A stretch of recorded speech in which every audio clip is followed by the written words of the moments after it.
Yes, good afternoon sa inyong lahat. Update po tayo dito sa panibagong bukas na pasyalan. Dito lang po yan sa may Mall of Asia na kung saan ay yung pinakataas pa po nito ay ginagawa pa. So mag-aabang po tayo dyan na kung kailan matatapos. Ayan. So dito naman sa view na ito ay halos makita po natin yung reclamation naman po na yung pagtatambak ng buhangin dito sa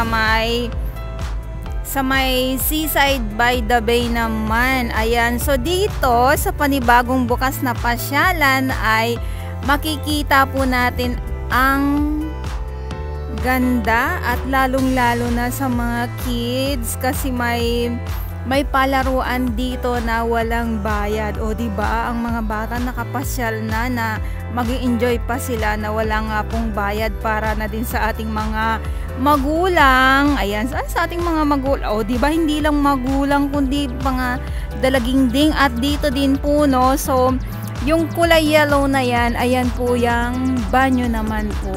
So hindi po kayo mahihirapan na tumakbo pupunta sa kabilang ibayo na kung kayo ay maglalabas ng sama ng loob.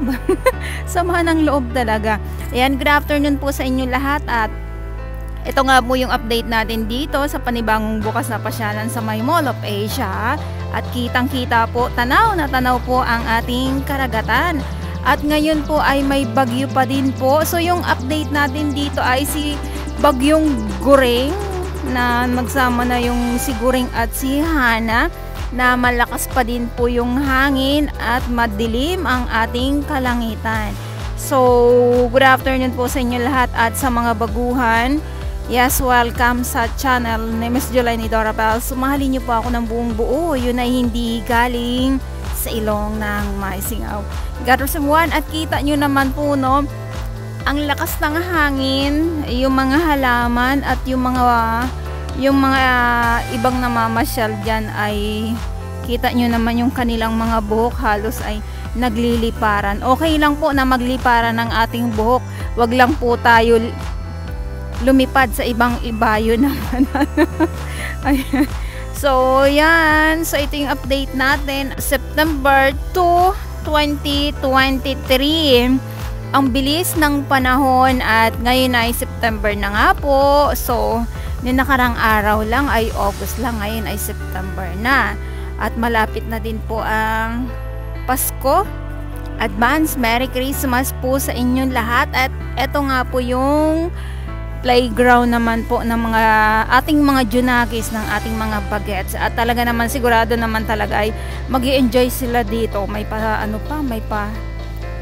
ba to duyan o swing ba yan? Ayan, so hindi ako masyado sa mga playground, ayan, sa mga bagets, ayan, at may pa basta, so magi-enjoy yung ating mga dito, ang ating mga anak, ang ating mga pamangkin, ayan, at ayan hindi lang bata ha, kundi tayo ay batang isip, charis, ayan. So dito naman kung iikot pa din po tayo dito sa may kabila, ayan, at ganun pa din po, so may banyo pa din po dyan at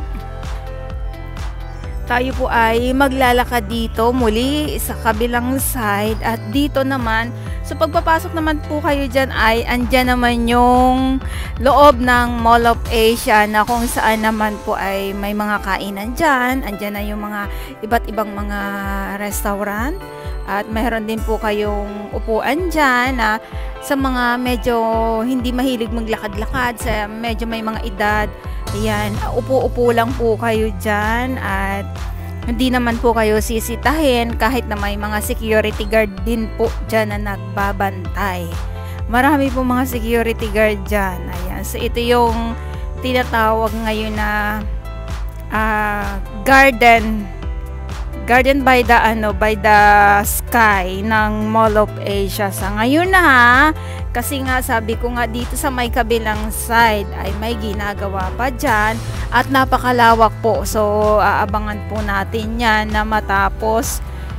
Sana nga December okay na no. Kaya ayan yung ating panibagong tatambayan kung sakasakali. Grabe no, yung bagyong Gureng. Oh. Tingnan nyo naman yung mga halaman, yung mga puno. Halos dinuduyan sila sa lakas ng hangin.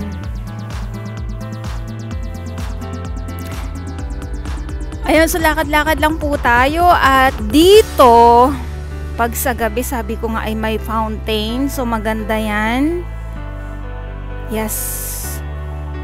Maganda kasi umiilaw-ilaw daw po yan. Ayan daw ha, kasi hindi ko pa naman nakita or nakuhanan talaga ng sa gabi itong panibagong bukas na pasyalan dito sa may Mall of Asia. Ayan, so siyempre marami na tayo makikita dyan ng mga dumadayo, ng mga namamasyal or picture-picture lang.